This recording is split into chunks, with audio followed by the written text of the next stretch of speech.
This podcast is part of the Everyday Heroes Podcast Network, the network for first responders and those who support them.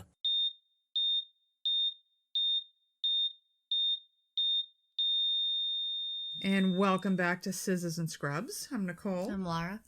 And it's November. We're actually recording before Halloween. Yes. But it's November. Yeah. So I spent the day in St. I'm feeling good. Mm-hmm. And we picked some, again, out of the hat. And we decided to do Dr. Robert Liston and Joseph Lister. Liston versus Lister. Mm-hmm. We're going to do Liston first. Because Lister was actually in Liston's audience one day. Okay. And that's when he decided to do what he did. Okay. Are we ready for this, Laura? Yes. All right.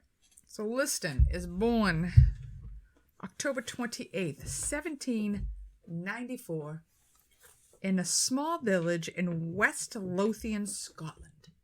West Lothian. West Lothian, never heard of it. He was the firstborn of Reverend Henry Liston, a village minister and a pipe organ inventor. Oh. He was just... Imagine how exciting he must have been around the house. And Margaret Ireland, even though she was from Scotland. His mom died when he was 6, and he was raised by his dad. 1808. Age of 14. Goes to med school. Of course he does. I couldn't get my kid to wipe his ass, but he went to med school. Yeah. At the University of Edinburgh to study medicine. 2 years later, at 16, he begins his medical training under the famed anatomist John Barclay. Oh.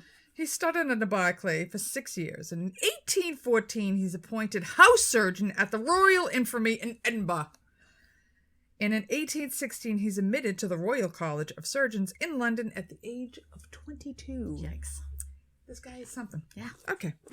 At 22, Robert Liston stands a whopping 6'2", which you never saw in Old England. Yeah, they're very small back then. So because he's 6'2", he's slightly intimidating. Right. Slightly.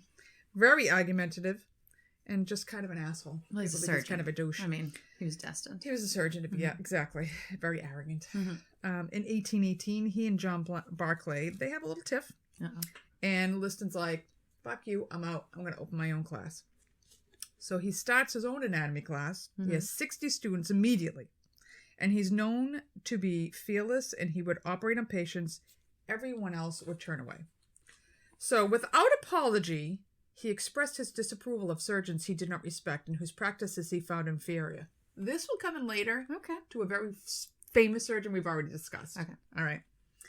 Some patients had been rejected by surgeons at the infirmary, leading to a charge that he was inducing patients away from the facility to his own practice. So he didn't believe in turning anybody away if he tried to help everybody.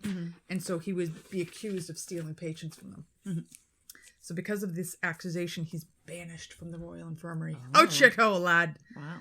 So this lasts about 2 years, and he returns to the Royal College shortly, and then he comes in, he gets back, and then he's like, you know what, fuck you, I'm going to London. So he accepts a position as professor of surgery at the newly opened University College Hospital in London. Excuse me. He's 34. Jesus. He practiced there till the day he dies. Wow. In 1834... surgery is not exactly something you were looking forward to. No. You're talking pre-anesthesia. No septic technique. So surgeons they'd wear aprons. And they'd wear the same apron every surgery and not clean it. Because the dirtier and filthier it was, showed you how experienced it was. So if somebody else's brain matter was on your gown, hey, you've done brain surgery before. So imagine wearing the same gown and gloves for every surgery to show people how... Imagine the smell. Oh my God. So it's filthy with pus, blood, bone. Wounds would be dressed with like poultices afterwards and salves that were disgusting. 1 in 4 patients who had surgery died from infection. In weeks, Liston was known as the fastest knife of the West. He is one of the first doctors to perform some form of aseptic technique. He thinks it's disgusting to wear the same gown. God bless you, Pluto. So he would change his apron every time. There's no concept at this time of microorganisms or bacteria. So the fact that he is so quick, they didn't realize at the time the reason he'd have less infections is because he was so quick. So he had less exposure to microbes. He also had an inherent sense of cleanliness, and this brought on less infection rates. So he was the first one of the first to wash his hands before and after surgery. Mm-hmm. He would wear a clean, fresh apron. He would shave surgical sites before incisions, which you never heard of. Mm-hmm. Surgical sponges had to be clean, and dressings were soaked in cold water only. No poultices, no salves, no nothing. He also believed surgery was a last resort. He said you needed to know when to operate and when not to. You got to know when to hold them. Know when to fold them. Anybody remember that song? Yep. Yep. All right. Looking from quote number 2 because it's coming up. Okay. All right. So he strongly believed that you cannot operate without a strong background in anatomy. I mean, good point. Yeah. Yeah. You should know your anatomy. Well, 1930s. So quote number 2, if I can read it because it's dark. The function and structure of parts are more frequently preserved uninjured. Mutilation is more rarely required. Operations are dispensed with. The wider the extension of pathology, the fewer the operations will be. So the more you knew about what you were doing, the fewer the operations you would need, thus affording the best criterion of professional... The way they spoke, I just can't. Like, he actually says this. The criterion of professional atonement. Who will question that there is more merit in saving one limb by superior skill than lopping off 1,000 with the utmost dexterity? So he thought you should know what you're doing before you start whopping off people's arms and legs. Yeah, he was the first to think this way, believe it or not. After it was decided patients needed surgery, they were prepped, shaved, cleansed, readied. He would enter the operating theater. So we're talking 1834. You had the little hole in the floor they were operating on. You had the galley. Everybody's watching what he's doing. They're on like bleachers. And because of who he was, it would be packed. Mm-hmm. So which is great for sterile technique. Oh, yeah. Well, wait, because it gets better. He has a 300 mortality rate in one surgery. So he would go in, and the first thing he would say to everybody is, "Time me, gentlemen, time me." That was his quote of the season. He brought his survival rate, believe it or not, to 1 in 10 deaths out of 1 in 4. He was known to perform amputations in as quick as 30 seconds. Jesus Christ. Literally 30 seconds. Average being 2.5 minutes, skin to skin. That has to be the sharpest knife you've ever seen. He developed his own knife. Oh, okay. It's still in our amp kits. Okay. He revolutionized amputations. He developed the U-shape incision, the fish mouth. Yeah. Because before they would just do a straight incision and then they couldn't cover the bone. So he's like, no, you got to do this. And so he develops the U-shape. And it would leave a flap for the skin available to cover the bone. It required a lone-shaped straight knife that was sharp on both sides, known as the Liston knife, which I'm pretty sure is still in our amp kits today. Page flip. He developed forceps with a built-in snap to keep the tips pressed together to control arterial bleeding. You know what they were called, Laura? No. Bulldogs. Oh. Bulldogs. Yeah, that makes sense. Yeah, he created bulldogs. Yeah. He had belief in surgical principles, the mastery of anatomy. Quote number 3. Mike, phone please. The foundation of the art of operating must be laid in the dissecting room. And it is only when we have acquired dexterity on the dead subject that we can be justified in the operating room. He was very prophetic. So use some. So you need to do enough anatomy on cadavers before you can do live patients. Yeah. You know, he's in Edinburgh. Cadavers. He's getting them from those sick. No, but maybe they're around at the time. Yeah. We'll talk about that. He believed in the patient's emotions. I'm going through a couple of quotes here, and then I'm done. Okay? So he believed in emotions. It is of utmost importance to attend the state of the patient's mind and feelings. He ought not to be kept in suspense, but encouraged and assured with his apprehensions. So he listened to his patients, which at that time people didn't believe in. If a patient said, I feel like I'm going to die, he'd cancel surgery, which we still do today. Yes. Because if they say they're going to die, they're going to die. He believed in post-op care. He believed surgery didn't end with the amputation. He believed in experience and courageous actions. I'm actually going to pass on that quote. Okay. He was known to be very harsh with his assistants, who were known as dressers. Yes. The dresser would hold you down because there's no anesthesia. So they would hold the arms and legs down, hold the limb, and he would slice through.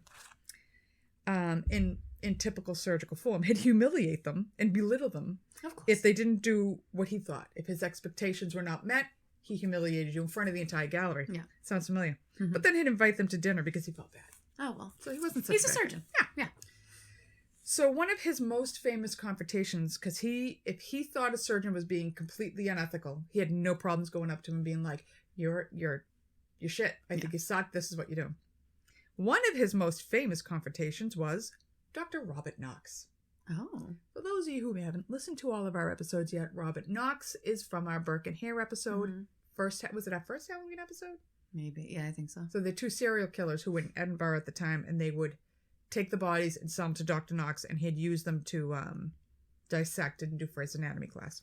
So he's suspicious of Knox. He's like, Knox is getting all these bodies. Where's he getting them from? Something's up here. He had heard about Burke and Hare. He had a feeling that's where he was getting these guys. So he, out of the blue, with an assistant, barges into Knox's lab. And he finds him with the body of Mary Patterson, who was the pretty girl who was kept in whiskey for like 3 months. Yeah. And she's in a lascivious position. Oh. Lascivious. Liston grabs the body, gives her proper burial because he's disgusted, and proceeds to berate Knox right there in the room. He also publicly admonishes a Dr. James Yearsley for taking someone's tonsils and uvula out for stuttering. What? Yep. Guy was stuttering. We need to take everything out. That's... Okay. Yeah. But he's also known to make mistakes. Wow. A young kid came into him. He had this massive neck mass. And Liston's like, it's pus. Pus. Takes his knife. Yata! Right into it. It was an aneurysm. Oh, kid bled to death in the room. In like a second. Completely bled to death in the room. Then his most famous case is his surgery that had a 300% mortality rate. Okay. So it's a leg amp. Okay. They bring the guy in. Gallery, whatever the hell. Well, because now everybody's waiting for him to die. It's packed. All right. It's packed. And I mean, they're like, here's a surgeon. The railings are right next to him. Yeah. Okay. So the dressers are holding the guy down. Bump, bump, bump. He brings his knife up. He swings it down, slices into the guy's leg, and takes all of the fingers off the dresser. Swings the knife back up, and he hits the guy behind him, who has such a shock, has a heart attack and dies right where he's standing. Oh my God. Brings it back down and takes the leg off. 28 seconds, he gets the legs off. And he maims one person and kills another. Takes the legs off, takes the limb off, but the knife wasn't cleaned like he asked. So both the dresser and the patient get gangrene and die. Oh my God. 3 patients, 1 surgery, done. Yeah. Wow. Another time, so he's, all right, that was the whole, I wrote it down. Like, goes up, misses the coat of the guy. Guy has a heart attack and dies right there in the gallery. Pretty funny. I'm sorry. Oh my God. Another time, he's so fast, he cuts a man's balls off at the same time. So he goes to take the leg, the testicles go with it. Oh my God. But he had some good stuff. Excuse me. He is the first person to perform a public operation using modern anesthesia in Europe on December 21st, 1846. And his comment is, Yankee Dodge beats mesmerism, I can't even pronounce it, hollow. So before they would use anesthesia, they tried hypnotism, which is the mesmerum hollow. And they tried, there was something else they tried. Was it chloroform? They tried something else. It was bullshit. So I'm going to talk a little bit about anesthesia. And I was saying, I wish we had done this episode in October, because in the ether day is in October, when one of the hospitals in Boston discovered ether first time, October 1846, and this guy's birthday was in October. So, but we didn't. We're doing it in November, so shut up. Okay. I don't think they care. I don't think they give a shit either. Okay, so before anesthesia, obviously surgery is a huge nightmare. Some surgeons actually believed your screaming patient meant that he was willing to live, and it was better for them to scream. He was fighting. He was fighting for his life. He had a will to live. No, you're killing me. Yeah. So in 1845, Horace Wells, who was a dentist in Boston, he decides to use nitrous oxide to pull a patient's teeth. It was a flying disaster. The patient screams the whole time. The nitrous oxide doesn't work. The entire place laughs him into hysterics. He's gone. So in 1846, October of 1846, another Boston dentist, William Morton, who pretty sure tried this out many times before he decides to go to the ether dome and give it a shot. He uses ether, which is a synthesized form of sulfuric acid and alcohol. And he successfully puts a patient to sleep and pulls a tooth, which to me it looks like they're doing like a parotid gland, but they must have pulled the tooth from outside. Weeks later, in December, you got Liston doing the first anesthetized surgery in Europe. The problem with ether is it explodes, so it doesn't go well with gaslit ORs. Shortly after, a Scottish midwife professor, James, I have it written down somewhere and I don't know why I don't have it, but James, he develops chloroform. And the thing with chloroform, it's not flammable, but patients would die because you couldn't get the dose right. Mm-hmm. So, quote 6, let's see. All right. The first recorded victim was a 15-year-old Hannah Greener of Newcastle in northeast England. On 28th of January, 1848, she sent to a surgeon, Thomas Megison, for the removal of a toenail. Oh. Like, you had to go to a surgeon for a toenail? And you had to go to sleep for that? Exactly. After dripping some chloroform on a cloth and holding it over her face, she passes out. He begins to slice at her toe, and a few minutes later, she stops breathing. He tries to give her some brandy to revive her, but it was too late and she was dead. The brandy's going to bring her right back. My father-in-law used to think blackberry brandy cooked like diarrhea, pneumonia. Take some blackberry brandy. It'll cure you. Anytime I was sick, he's like, do you have any blackberry brandy? No. Have you ever even seen? No, I've never even heard of it. That was his cure-all. Back to old wives' tales. Jon Snow, also known Game of Thrones, he is looking into chloroform, and he's so convinced of its benefits that he starts working on it, okay? And he figures out to successfully chloroform people without killing them. Mm-hmm. Most people are still sketchy of it. British battle surgeons refuse to use it. They'd rather use screaming. But he's so convinced of it that he gives it to Queen Victoria during her birth of her 8th child, successfully. And he gets criticized for having endangered the queen. Right. Though 8 kids. God damn. She's like, just gas me. By the 8th one, she must have been like, just get it out. Whatever. So, by 1860, anesthesia is a common practice which allows surgeons more time with patients, better surgeries, and infection's still a problem. Laura's going to talk about infection. Into the 1930s, we were still using chloroform. It isn't until World War II in nuclear medicine that we start seeing the bring back of ether. And the science behind making nuclear bombs, which is fluoridation chemistry, it allowed people to produce effective, non-flammable, and safer anesthetics. So once World War II comes around, we're developing all these chemicals with nuclear weapons. They then transfer somehow in anesthesia. Crazy. All right, back to Liston. So in the audience, the day he does his anesthetic surgical procedure, first one, with James Simpson, that's the name of the guy who comes up with chloroform. Yeah. And Joseph Lister. Yes. Your dude. Laura's going to talk about him. Okay. I'll leave out that part that he watched the first anesthetized surgery. Sorry, but you can talk about it. You can say, you can make it like a story. So while he's there's a book. I write it at the end of this. It's called The Art of Butchery. And it's more about Lister than Liston. But it talks about that whole day, how he was sitting there and he was just like, wow, this is where it's at.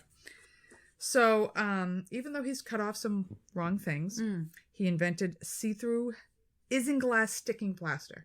What is that? Band-Aids. He developed bulldogs. He develops a leg splinter to stabilize the dislocation of, and fractures of the femur, which we still use today. His 4 most famous cases, one is the 300% mortality rate. One is the boy with the aneurysm. He did a 2.5-minute leg amp that took off the guy's balls. And he did the removal of a 45-pound scrotal tumor in 4 minutes. And the owner used to carry it around in a wheelbarrow. The owner. The owner of the balls carried it around in a wheelbarrow. I'd be like, what's in the bowel? Just my balls. Just my balls. Well, you couldn't just walk with 45 pounds hanging between your legs. I would have used a chimney sweep. Remember the chimney sweeps? Yes. These tumors? Yeah. Okay.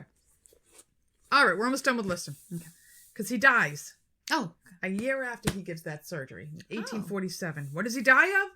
AAA, abdominal aortic aneurysm. And he's probably the only one fast enough to fix it. Right.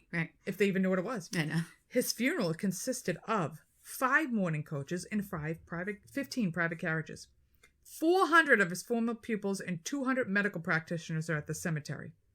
For 100 years after his deaths, the Liston Medal is awarded for surgical excellence at the University College Hospital, I'm assuming in London. There are portraits and statues of him.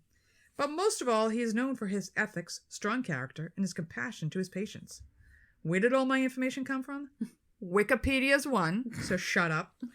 An article, Time Me, Gentlemen, The Bravado and Bravery of John Liston by Andrew Jones, Robert Nesbitt, and Stephen Holston. How Agonizing Surgery Paved the Way for Anesthesia, BBC Future. How did surgeon Robert Liston kill 3 people in one day? History Colored. And The Art of Butchery by Lindsay Fitzharris. And that is Dr. Robert Liston. Boom. Nice.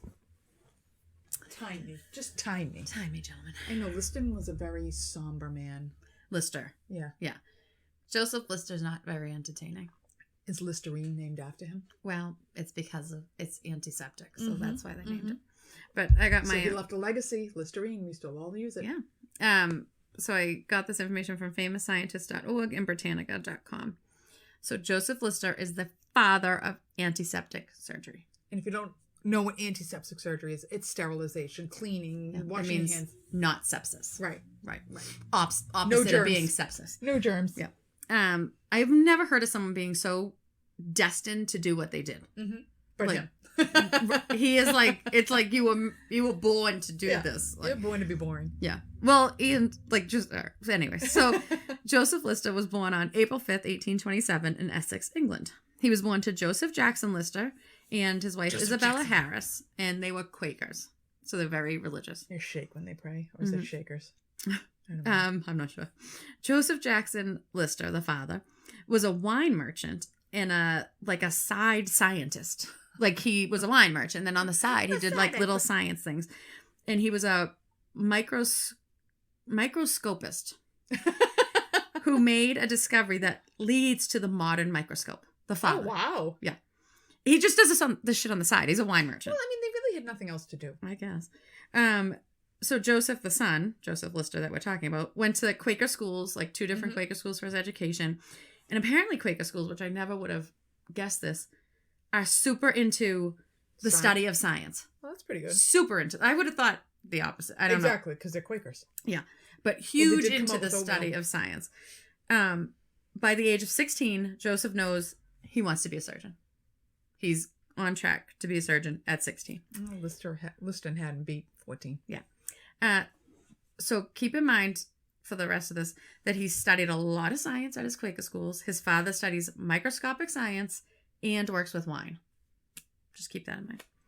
So Lister attends the University of London. He receives his Bachelor of Arts degree in 1847. He then becomes a medical student there. And graduates with a Bachelor of Medicine with honors in 1852. He receives 2 university gold medals for his exceptional grades. Like, the guy's a genius. That year, he becomes a fellow of the Royal College of Surgeons at University College Hospital, where your friend works. Me, my BFF. Yeah. Me and Liston. So he visits Edinburgh Royal Infirmary in 1853 and meets James Syme, who is like the greatest surgical instructor of the time. He becomes his dresser. So he's holding the people down for Syme. So Joseph, he becomes his dresser. And in 1856, he's appointed surgeon to the Edinburgh Royal Infirmary. That same year, Lister marries Syme's daughter, Agnes, who becomes his lab partner. She's like super into it, like wants to learn, into education. So she becomes his lab partner. Through their they have a very happy marriage. They work together. They're very much in love. They never have kids, but they have a very nice life together. In 1859, Lister is appointed to Regius Professorship of Surgery at Glasgow University. In 1861, he's appointed surgeon to Glasgow Royal Infirmary, where he was in charge of the wards on the new surgical block. So they build this new surgical block. The managers of this hospital are praying that sepsis would be greatly decreased in the new building because, it's all the bad air causing sepsis. They think then they think it's literally bad air is causing these. They don't realize like mosquitoes are causing disease or anything else. It wasn't. Obviously, the new building is not going to change your infections. Lister reported that between 1861 and 1865, between 45 and 50% of his AMP cases died from sepsis. Oof. So half of them dead because of infection. So because at that point too, Lister's dead. Liston is dead. Yeah. And these are his cases. So Lister knows these deaths aren't from surgery. Like, it's not the surgery that's killing them. There's something else happening that's killing them. And they think it's ward fever, which is sepsis. They get an infection. It goes into their bloodstream and kills these people. So he starts some experiments on these wards. He compares patients with simple fractures. So a simple fracture, so say you break your leg, a simple fracture, you break the bone, there's no external cut. There's nothing on your skin. It's just the bone inside is broken. He compares those people to patients with compound fractures, which means you break your bone and the skin opens. He noticed it wasn't the fracture causing this ward fever. It's not just your bone skin. breaking. It's the open skin that's allowing bacteria to enter the body. This is literally, they have to figure this out. It's insane. So Lister starts to think, maybe if I change my operative clothes, because like you said, they wear the same things. They leave the blood on them. It was like what they did for stature. And wash my hands before surgery, it will help keep the surgical wounds clean. This seems ridiculously obvious now. Like, obviously you wash your fucking hands before you perform surgery on somebody or anything. But back then, it wasn't. Like you said, it's a status symbol for surgeons to be dirty and bloody and disgusting. They think Lister is ridiculous to change into fresh clothes every time, wash his hands, whatever. I love that people actually think this is ridiculous. I think that's what I find the funniest. Like, why would What's you wipe wrong that with you? You're washing your hands? So Louis Pasteur is out at the same time. Oh! Yeah, so he's now studying Louis Pasteur's work with his fermentation and pasteurization principles. He agrees with Pasteur that germs are usually contracted by the air. They weren't far off. Right. They knew it was outside the body that's causing this problem. Also, since Lister's dad worked with wine, Lister knew wine went bad because the fermentation process was not done properly, not because germs spontaneously appeared in the wine and caused it to go bad. Because back then, people thought these germs are just all of a sudden growing in your body. He knew, no, there's something wrong with the process causing this. Something's getting into it. Like when wine is fermented but left open, something gets into it, spoils the wine. Something's getting into your body Bacteria. And giving you an infection. And he knew that because his father dealt with the wine. So he applies this idea to open wounds. He needed to find a way to kill the germs before they get a chance to enter the wound to prevent the sepsis. At this time, carbolic acid was being used to disinfect sewers. Sewers, because they need to be disinfected. Probably. I mean, I can't even imagine the shit that's coming out. That's true. So they're disinfecting sewers with carbolic acid. So Lister, it's like, let me see if this is safe on human tissue. It is, apparently, and starts using it to wash his hands before surgery. So he's not only washing his hands, he's using carbolic acid on his hands to get rid of any bacteria. Yeah, he cleans his instruments before every case that makes with sense. carbolic acid. He places a piece of cotton soaked in carbolic acid over the patient's wounds. So it's not just a wet dressing that's allowing germs to get to the... It's carbolic acid is going to kill everything that's trying to get into that wound. He even made a machine that sprayed carbolic acid to get rid of airborne germs. Oh, that makes sense. So they would spray the room and stuff. Yeah, I don't think it would work, but... Yeah, but he's at least there thinking that way. Yeah. He never writes a book. Like most of these surgeons, doctors, whatever, they write books, they blah, blah, blah. He never writes a book because he wasn't a great surgeon. So he didn't like to put stats out.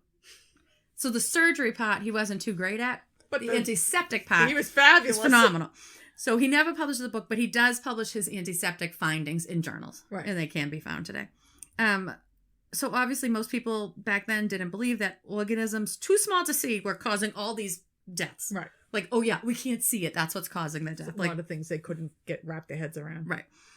They think Lister's like out of his mind. But Lister grew up with his father, who was a microscopic scientist. So he's like, no, there are things that we can't see with our eyes that are out there, So he is like, no, it's right. Some surgeons didn't want to take the time to wash their hands or change their surgical clothes. Oh, come on. That's so gross. Or clean their instruments. So they were like, yeah, whatever. It's fine. That's not what's doing it. We're fine. Some did attempt it, but didn't do like the exact method. So they kind of like half-assed it. You can't half-ass septic technique. A septic technique. It's not going to be so successful. You just can't half-ass shit. Like it's not kind of sterile. It's either sterile or not sterile. I'm kind of pregnant. Yeah. Lister keeps at it. He refines his approaches. He, gets everything down to an exact science. He goes to Germany. They love it. They're like, I see the Germans totally love it. I love clean. Like they want it like, Germans are very fastidious. Yeah. I see that. Yeah. They love it. They adopt his approach. He comes to the U.S., goes around, tells people his approach. Everyone poo-poos him. In the United Except States? for who? Boston and New York City. Only two that were like, oh, you're onto something, dude. Yeah. Like, and take it in. Everybody else, yeah, whatever, it's fine. England, still not buying it. They are still not buying this shit. So, in 1877, Lister becomes the chair of clinical surgery at King's College in England. In October 1877, Lister gets his chance to prove to everyone in England, and everybody, his methods work. For the first time, he wires a fractured kneecap. No one's, like, you fracture it, it kind of just floated around. So he takes a simple fracture, which is, a bone that is broken but no flesh wound, and makes it intentionally a compound fracture by cutting into the skin. So he is making something that anybody would live through and survive, just a simple fracture, into something that almost half people die from. So everyone's losing their minds. So now everybody's waiting to hear what happens. You know, there's 1 million people in there because they think you're going to kill this guy because you're deciding to make this incision. His surgery's a success. There's no post-op infection, and it pushes his method to be widely accepted. So England finally is like, okay, you must be on to something because you didn't kill that dude. Right. The drop in post-op deaths was unreal.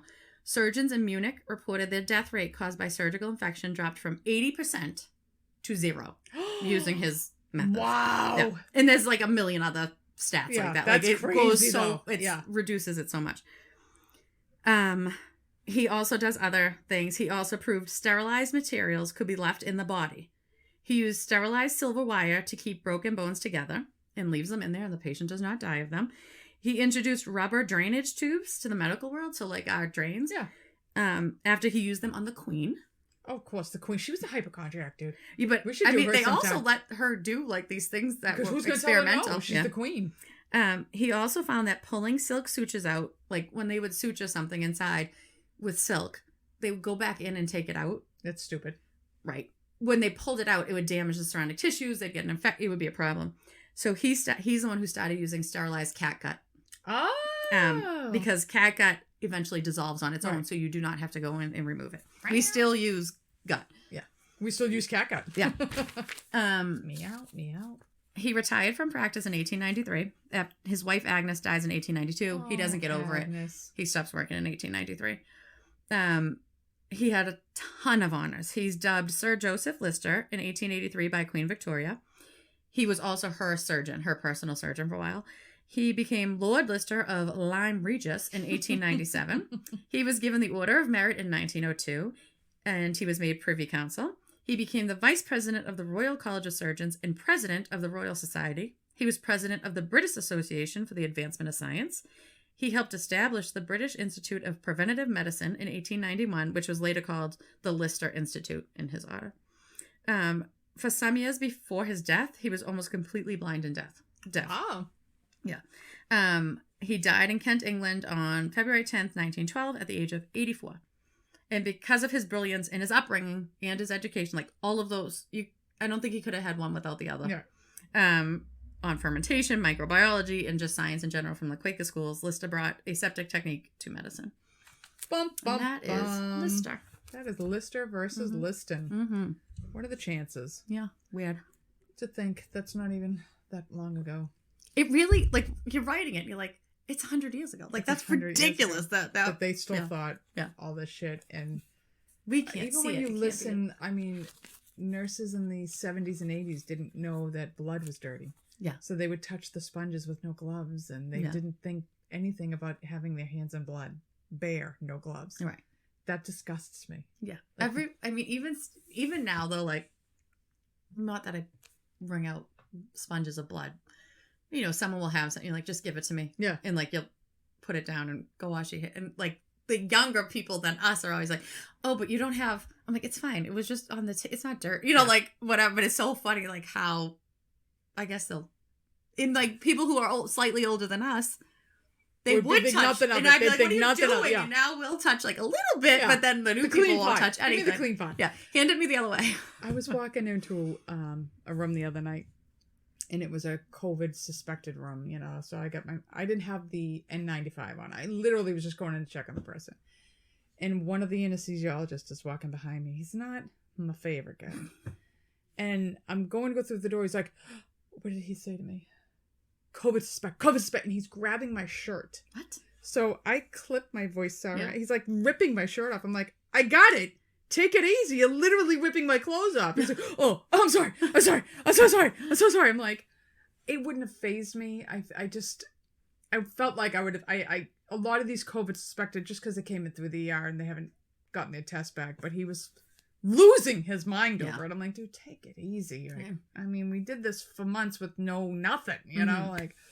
So I was just laughing though, because I'm sorry, like you're literally ripping my clothes off. I got it. And if anyone's gonna rip my clothes off, I don't want it to be you. Last person.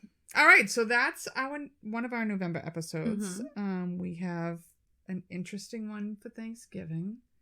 It literally made me sick while I was writing it. Yeah, mine's not so sickening. No, but it's still interesting because it all relates. Yeah, it all relates. But I was making myself nauseous. So have a lovely Veterans Day. Yeah, happy Veterans Day. And we will catch you in a couple of weeks. Bye. Bye. Like, subscribe, rate, and review the Scissors and Scrubs podcast on whatever podcast app you listen to us on.